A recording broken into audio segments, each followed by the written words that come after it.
ECC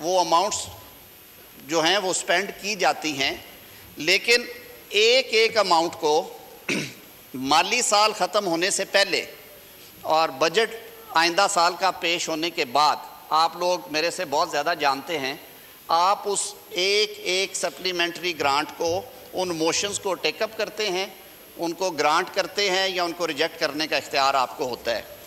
جناب speaker, اس case میں کیونکہ عدالتی احکامات تھے اور یہ ہاؤس کیونکہ آلریڈی 2 دفعہ بڑی کلیئرٹی کے ساتھ اپنی سینس بھی دے چکا تھا، ووٹ بھی کر چکا تھا، اور اس ہاؤس کا یہ حکم تھا وفاقی حکومت کو کہ اس بالا معزز ایوان کے سامنے رکھے بغیر فیڈرل کنسولیڈیٹڈ فنڈ سے اماؤنٹس اس مد میں آپ نے دینی ہیں، تو ہم سے آپ نے اپروول یہاں سے ہونی ہے۔ اس کی وجہ یہ ہے کہ آج اگر وفاقی حکومت وہ 21 ارب روپے کی رقم جاری کر بھی دے تو اس ہاؤس نے کل کو ایکس پوسٹ فیکٹو دینی ہے، تو اگر کل کو آپ ایکس پوسٹ فیکٹو اپروول نہیں دیتے تو وہ جو 21 ارب کا بلیک ہول ہے اس کا ذمہ دار کون ہوگا، وہ ریکور کس سے ہوں گے، وہ قومی خزانے سے نکلی ہوئی رقم ہے، وہ کہاں پہ گنی جائے گی؟ تو اسی تناظر میں سپلیمنٹری گرانٹ جو تھی کابینہ نے کہا کہ اس معزز ایوان کے سامنے رکھی جائے، اور یہ ساری باتیں آپ کے سامنے رکھی گئی۔ یہ کلی اختیار ہے آئین پاکستان کے تحت عوام کے منتخب کردہ اس ایوان کا۔ اس ایوان نے اپنا رائٹ ایکسرسائز کیا اور وہ جو گرانٹ تھی، جو ڈیمانڈ تھی موشن نمبر 64A، وہ ریجیکٹ ہوئی۔ یہ صورتحال بھی دوبارہ جب سپریم کورٹ آف پاکستان کے سامنے اٹارنی جنرل صاحب نے رکھی تو انہوں نے گزشتہ ہیئرنگ میں جناب اسپیکر کچھ احکامات جاری کیے جو کہ آج وفاقی کابینہ کے سامنے رکھے گئے۔ 19 اپریل 2023 کا جو حکم نامہ ہے اس کا پیرا 8 میں سے کچھ پورشن میں اس معزز ایوان کے گوش گزار کروں گا، کیونکہ دوبارہ یہ حکم ہوا کہ وفاقی حکومت یہ فنڈز ریلیز کر دے، اور جو معاملہ ہے پارلیمان کا اور حکومت کا وہ بعد میں طے ہوتا رہے گا۔ میں ذرا آسان سے لفظوں میں بتا رہا ہوں جی، تو میں اس کے کچھ ایکسٹریکٹس پڑھے بھی دیتا ہوں۔ When viewed from this perspective, the rejection of demand number 64A has serious constitutional implications کہ اس کے بڑے آئینی کچھ مضمرات ہیں۔ One possibility is that the government, and also since the federal cabinet is appointed on the advice of and is headed by him, the Prime Minister, have lost the confidence of the majority of the members of National Assembly کہ جی یہ لگ یہ رہا ہے کہ اگر demand reject ہوئی ہے تو وزیر اعظم یا کابینہ جو ہے وہ ایوان کا اعتماد کھو چکی ہے۔ اس پہ لرنڈ اٹارنی جنرل نے کہا categorically stated that this was not so کہ ایسی بات نہیں ہے۔ ایوان قومی اسمبلی کی اکثریت جو ہے وہ آج بھی وزیر اعظم کے ساتھ ہے اور ان پہ اعتماد کا اظہار کرتی ہے، تو اس پہ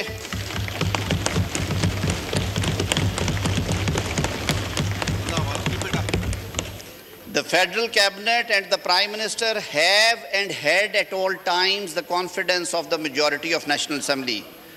For present purposes, we accept this statement made by learned Attorney General. انہوں نے کہا ہم نے یہ مان لیا، لیکن the other possibility then is that the putative rejection of demand number 64A is to be regarded as anomalous and the resulting situation can be rapidly rectified. پھر انہوں نے پھر حکم دیا کہ اچھا اگر یہ بات ہے تو پھر یہ کس طرح سے ہو گیا، اب اس کو درستگی بھی کی جائے اور اس کو دوبارہ منظور کیا جائے۔ The learned Attorney General fully appreciated the serious constitutional consequences that would flow were the first possibility reflect the correct position. Furthermore, any future to and fro of this matter between the executive and legislative branches would not advance or serve any constitutional purpose. اب court نے کہہ دیا کہ یہ جو executive اور مقننہ کے درمیان یہ جو ہے رقوم کے جاری کرنے کا معاملہ، انہوں نے کہا اس کو پس پش ڈال دیا جائے، میں آسان لفظوں میں کہہ رہا ہوں، اور یہ اماؤنٹ جاری کر دی جائیں۔ آج فیڈرل کیبنٹ میں یہ بات ڈسکس ہوئی ایٹ لینتھ۔ قانون کے طالب علم کے طور پہ میں بھی سمجھتا ہوں، آئین میں نے بھی پڑھا اور آج پھر دوبارہ پڑھا اور فیڈرل کیبنٹ کی میٹنگ کے اندر بھی پڑھا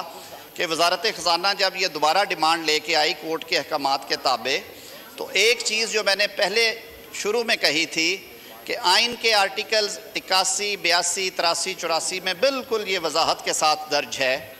کہ فیڈرل کنسولیڈیٹڈ فنڈ سے، یعنی کہ جو پبلک ایکسچیکر جو اسٹیٹ کا، جو حکومت کا، گورنمنٹ کا پرس ہے، اس میں سے جب بھی اماؤنٹ نکلے گی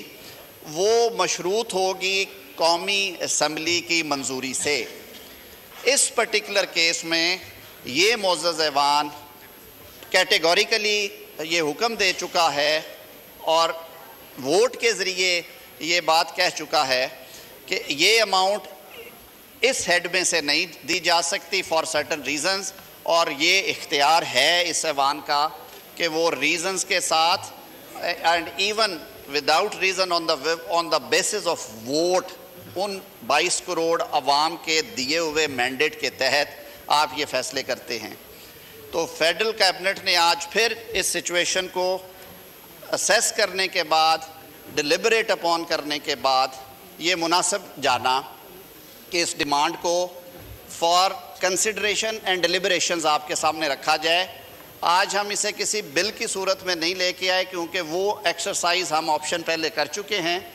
میری استدعا یہ ہوگی کہ ان معروضی حالات میں اس معزز ایوان کا یہ آئینی اختیار ہے کہ ایسی سچویشن میں وہ اپنے پہلے کیے ہوئے فیصلوں کی ہی توثیق کرے، یا اگر اس پہ نظر ثانی بھی کرنی ہے تو یہ بات میں on the floor of the house کہہ رہا ہوں، یہ اختیار نہ وفاقی حکومت کا ہے نہ کسی اور ادارے اور اتھارٹی کا ہے، یہ کلی آئینی اختیار اس معزز ایوان کا ہے، یہاں بیٹھے ہوئے میرے ان معزز بہنوں اور بھائیوں کا ہے۔ تو یہ ان گزارشات کے ساتھ میں مزید یہ عرض کرنا چاہوں گا کہ اگر وزیر خزانہ صاحب کا بھی آپ ویو لینا چاہیں، میں نے جو اس کو لیگلی اسیس کر کے کیبنٹ میں آج جو ڈسکشن ہوئی تھی اس کا خلاصہ آپ کے سامنے رکھ دیا ہے۔ اس معزز ایوان کے لیے ہوگا کہ اس پہ ڈسکس بھی کریں، اور یہ بات کہ آئین پاکستان نے جو فائنینشیل اٹانومی اور جو اختیار اس معزز ایوان کو دیا ہوا ہے اسے ایکسرسائز کرنا آپ کی منشا اور ول پہ ہے، نہ وہ میری منشا کے تابع ہے نہ وہ وفاقی کابینہ کے منشا کے تابع ہے۔ یہ میں صرف گوش گزار کرنا چاہتا تھا۔ جناب اسپیکر، بہت شکریہ، آپ نے وقت عنایت کیا۔ اسمبلی کا اجلاس اس وقت چل رہا ہے جہاں وزیر قانون اعظم